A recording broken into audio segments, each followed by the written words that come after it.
Hi అండి అందరికీ. ఇంట్లో పూజ అయిపోయిన తర్వాత ఆంజనేయ స్వామికి తులసి మాల కడుతున్నాను.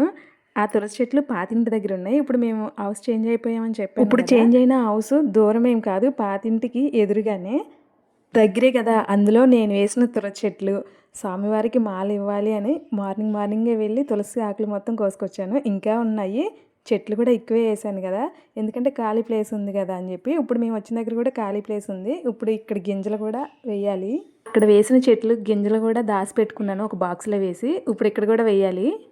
ఆల్రెడీ అంతకుముందు వీడియోలో చెప్పాను కదా, నాకు తులసి చెట్లు అంటే చాలా ఇష్టం అని చెప్పి. అలాగే వెయ్యాలి మళ్ళీ ఇక్కడ కూడా అని అనుకుంటున్నా. అలా పూర్తయ్యాక గుడికి తీసుకుని వెళ్ళాను. గుడికి వెళ్ళగానే పంతులు గారు ఏమన్నారంటే, నువ్వు గుడికి రాక చాలా రోజులు అయిపోతుంది అన్నారు. అసలు నిజంగానే చాలా రోజులు అయిపోతుంది, మనసే అవుతుంది అన్నారు. ఒక 2 months 3 months అవుతుంది నేను గుడికి వెళ్ళక.